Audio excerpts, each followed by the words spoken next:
créanme que sería el mensaje más deprimente que yo he predicado en toda mi vida, y no quiero que nos quedemos así.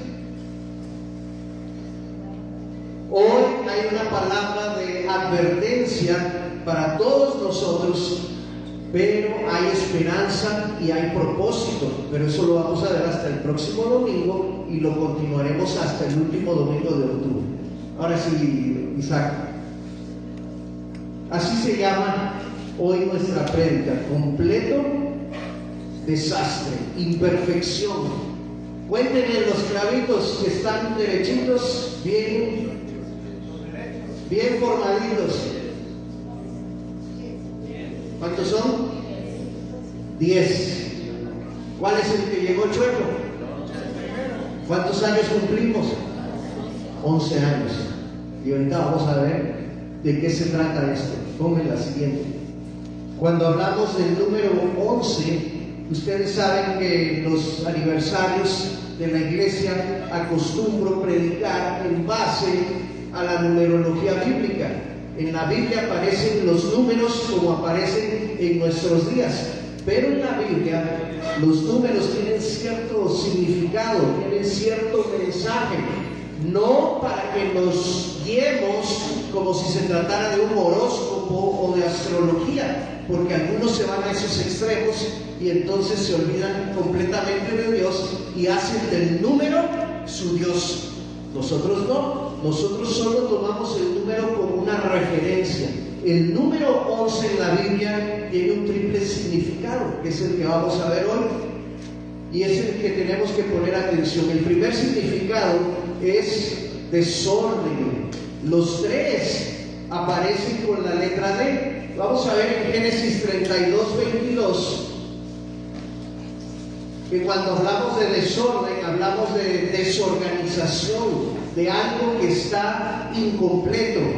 ¿Con cuántos hijos salió de Padanarán Jacob? 11 hijos. Le faltaban el 12.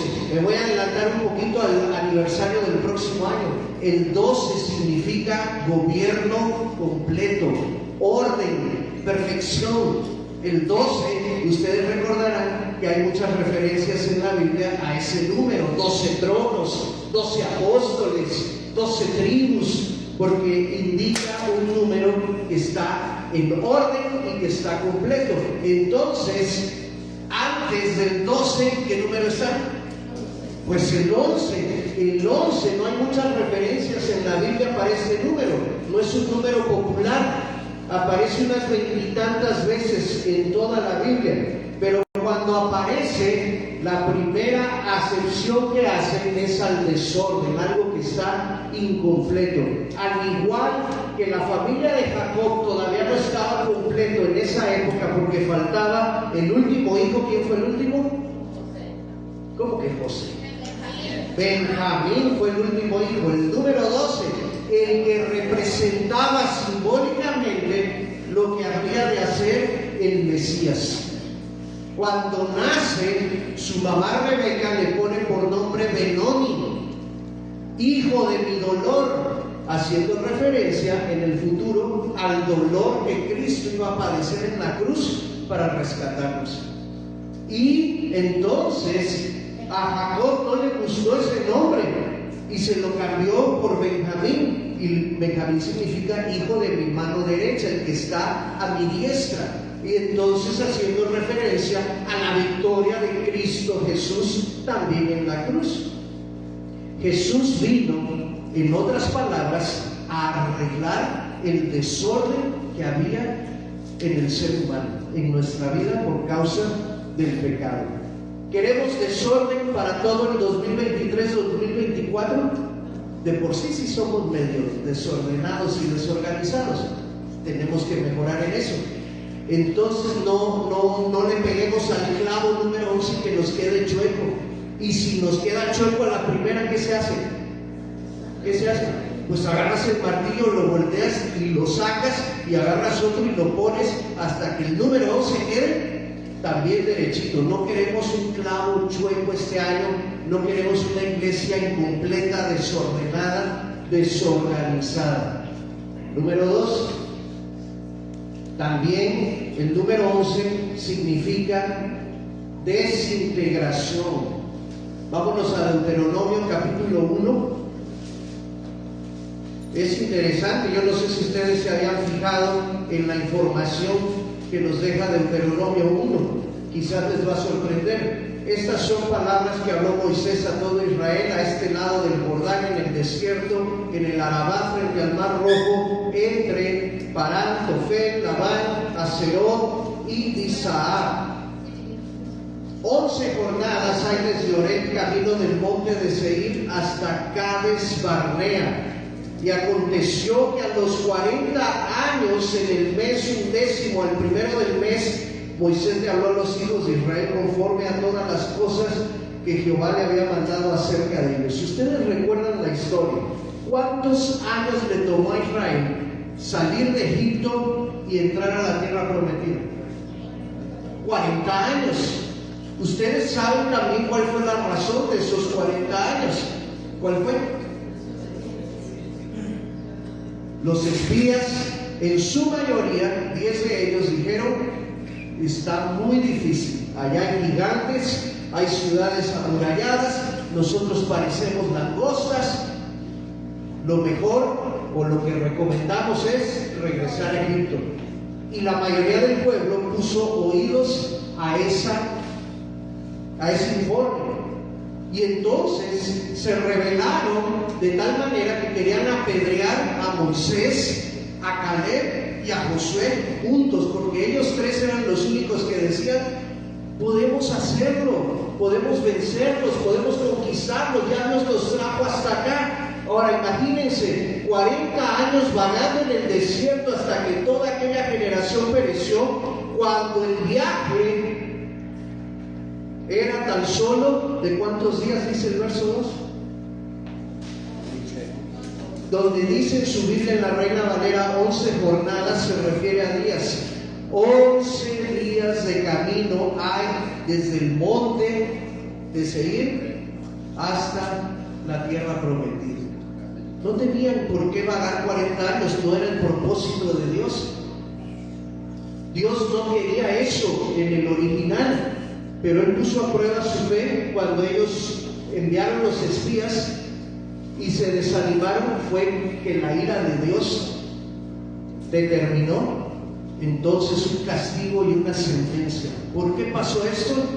Porque tenemos a un pueblo que está dividido, un pueblo que está rebelde, un pueblo que no es capaz de mirar con los ojos de Dios, sino que está mirando con sus ojos terrenales. Y cuando miramos con ojos terrenales, hermanos, todo nos va a parecer imposible.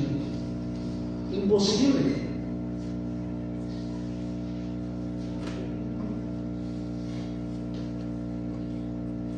A veces en la reunión de líderes, comentando sobre el proyecto de construcción del templo, decimos: pues bueno, ya no nos va a tocar a nosotros verlo, le va a tocar a nuestros hijos.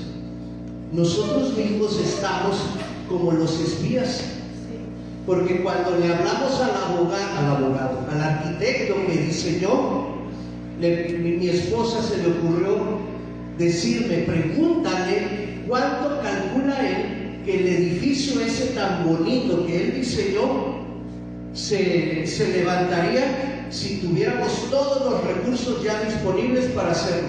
¿Cuánto dijo? 3 meses. En 3 meses se construye ese edificio. Pero nosotros ya se los estamos heredando a los nietos, ya estamos dejando pasar mi generación y la siguiente, porque los nietos son los que lo van a disfrutar. Tenemos mentalidad de 10 espías, necesitamos la mentalidad de Josué y de Caleb. Ya hablamos todo el año acerca de Caleb el año pasado, y sobre la mentalidad conquistadora. ¿Y qué dije? Josué y Caleb, ¿sí? Está bien, porque también hablamos de Caleb. Él nos dijo que en su presupuesto él calculaba, el arquitecto, unos 7 millones de pesos, no de dólares, porque el anterior arquitecto nos decía, ese edificio que el que nos diseñó anteriormente otro plano, dice, ese con $1,000,000 sale y todos nos alegramos. Y dijo, no, pues $1,000,000 sí lo conseguimos, pero dijo, sí, de dólares. No, pues entonces ya nos dio para abajo. Este nos dijo que en 7 millones más o menos le calculaba que podía salir. Entonces, si todos vendemos nuestros carros, yo creo que lo juntamos. ¿Sí? Si hipotecamos nuestra casa, si ofrendamos el anillo de matrimonio, pero se quedan con la misma, nomás ofrendan el anillo. No es tan imposible como parece. Y si aprendemos a mirar con los ojos de Dios, entonces, ¿saben qué pasa? Los gigantes son los que se convierten en langostas y nosotros en gigantes, porque estamos viendo desde la perspectiva ¿de quién? De Dios. Si la veo desde la mía, entonces pues estamos fatal. Así que por favor, cuando escuchen de mi boca comentarios de mentalidad de 10 espías, agárrenme a cocotazos, denme pampa, ¿sí? Les doy permiso, digan, pastor, usted está dando informe de mentalidad de 10 espías. No queremos eso. ¿Qué sucedió con ese informe? Hizo que el pueblo se dividiera, aunque la división no fue equitativa. Se dividió entre todo el pueblo y lo más Moisés, Josué y Caleb. Pero estaba dividido. Y con que uno meta la duda, con que uno abra la boca y diga, yo creo que entonces con eso es suficiente para que se lleve a 2, 3, 4, 5 y entonces el asunto se quiebre. No queremos eso. El número 11 significa también desintegración. Además de desorden, desintegración. Y número 3, el tercer significado, este está peor todavía, desolación. Segundo de Crónicas 36, otro dato interesante. Vayan conmigo a ver a estos dos reyes de Judá. Segundo de Crónicas 36, cuando comenzó, verso 5, cuando comenzó a reinar Joacim, era de 25 años de edad. ¿Cuántos años reinó en Jerusalén? ¿Qué número? 11. ¿Cuál número?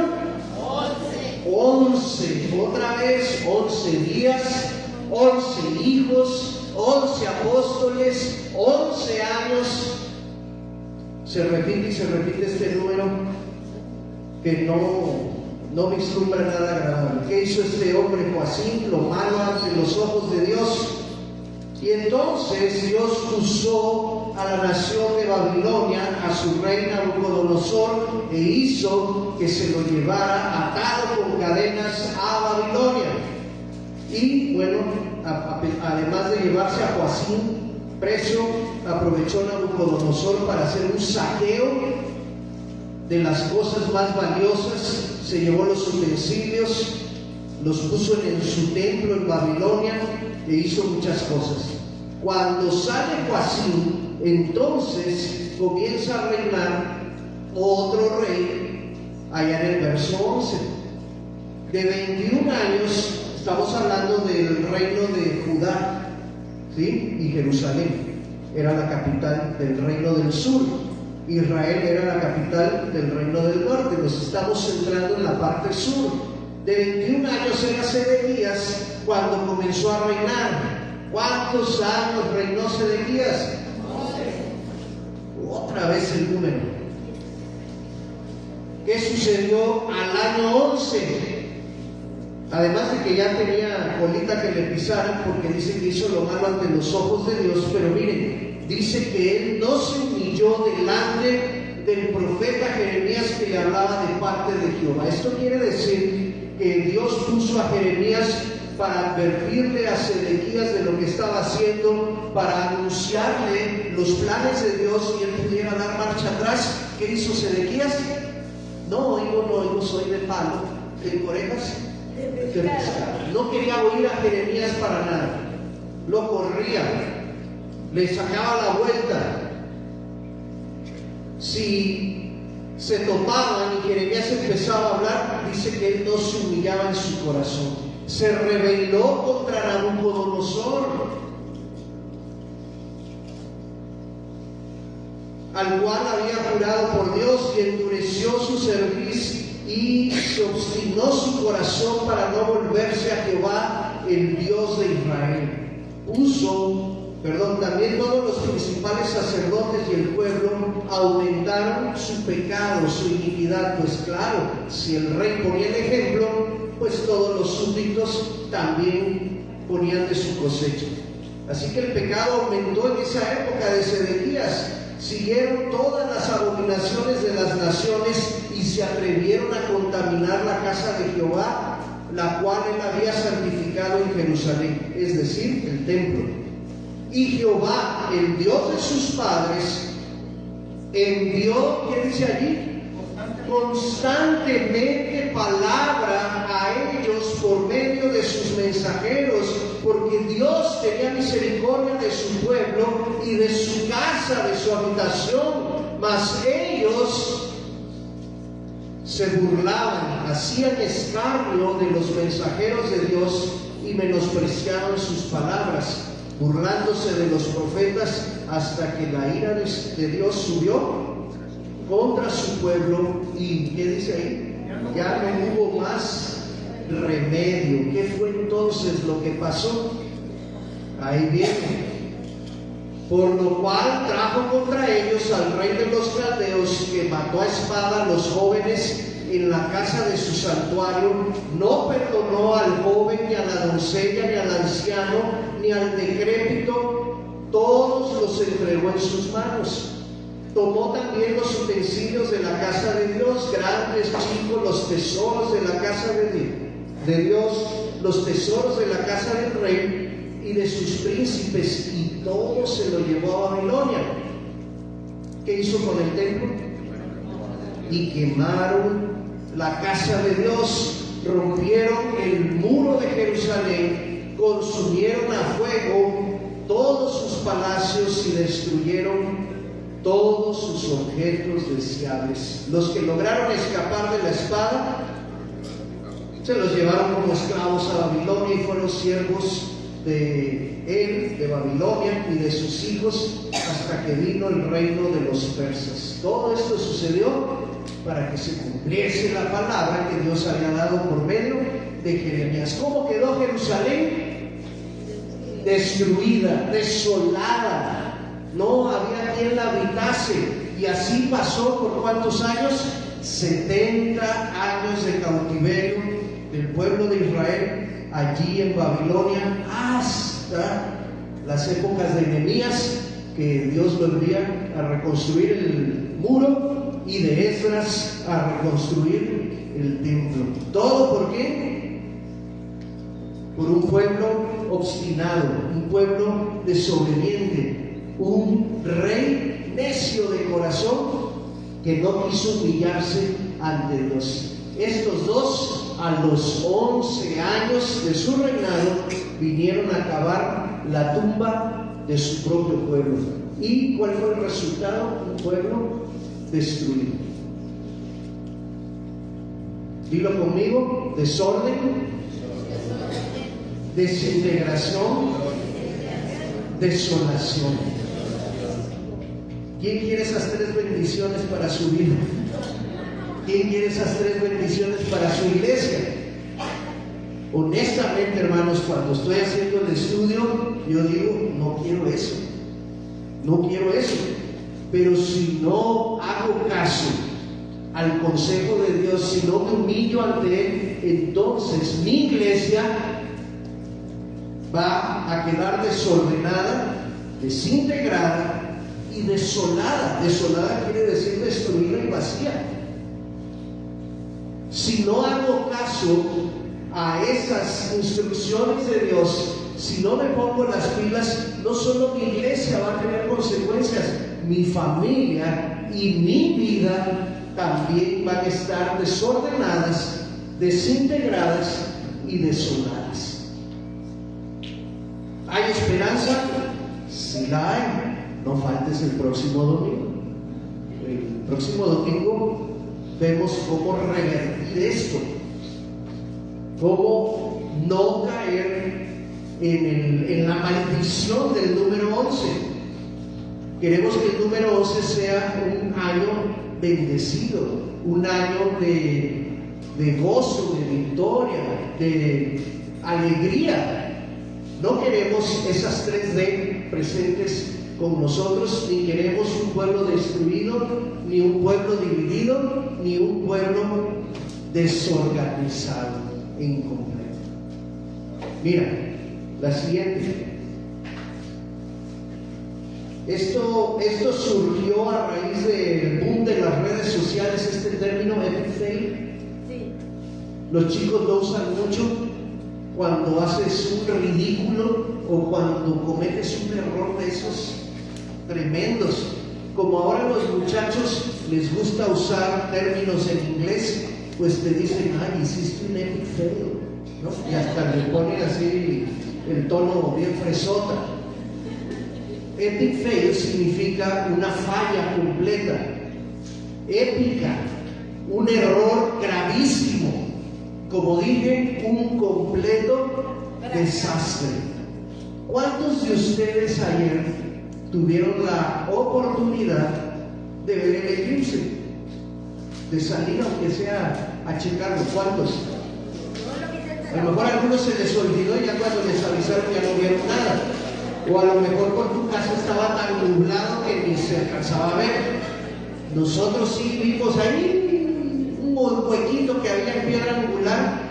Estaba todo nublado y nomás estaba el huequito y justamente ahí estaba el sol. Y nos tocó ver a eso de las 12 al mediodía cómo la luna iba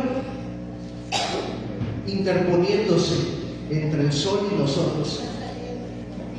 No se oscureció como quisiéramos, ¿verdad? Algunos esperábamos tinieblas totales, pero en otros lugares, quizás sí del planeta, el eclipse logró oscurecer.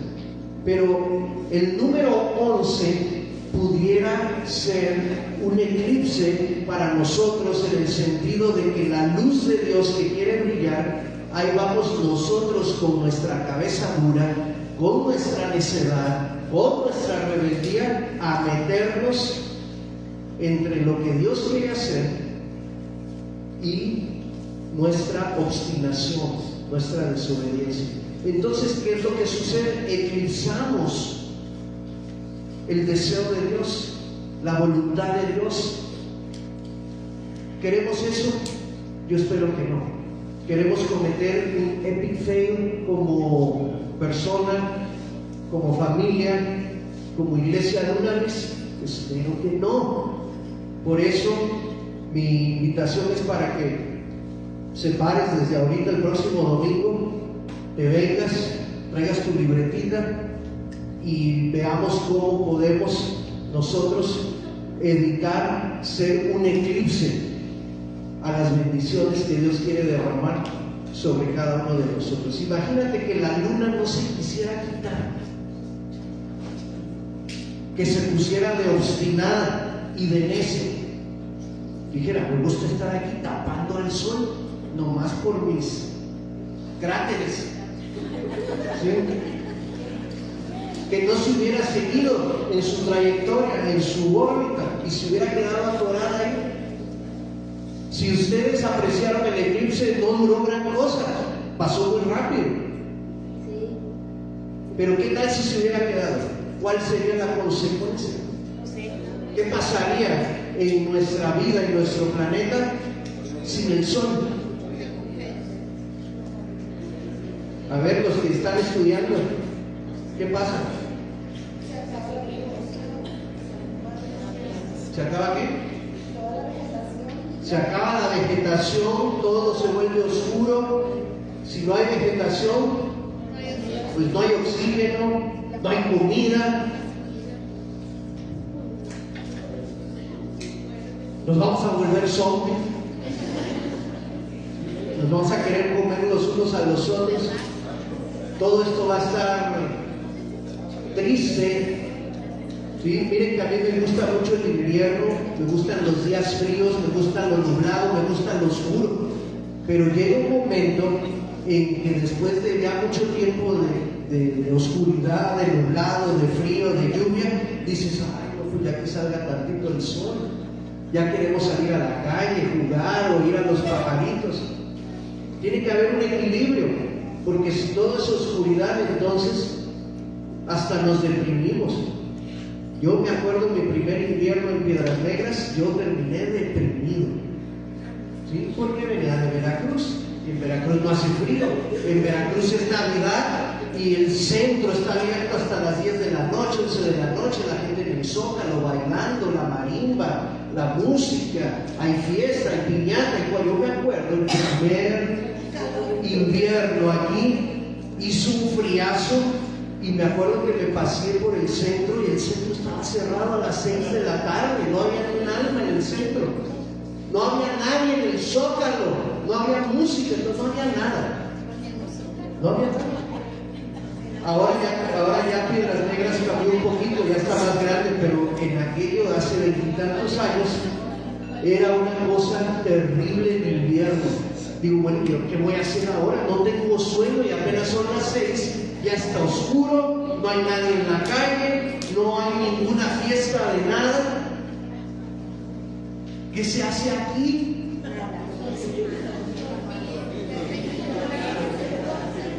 Pues sí, por eso engordé hasta 105 kilos, porque hice lo que hacen todos los nigropetenses, meterse a su casa, comer tamales, ver películas, estar encolchado, no hacer nada, pues luego sufrir las consecuencias. Entonces, el 11 se cierne sobre nosotros como una especie de número de maldición, como un clavo mal puesto, un clavo chueco, un clavo que interrumpe la perfección. Pero si hacemos caso al Señor, así como Él envió profetas y mensajeros en los tiempos de estos reyes para advertirle a su pueblo, Él lo va a hacer también este año. No se preocupen por eso. Él es fiel en presentarnos cómo escapar de esto que parece una condena terrible.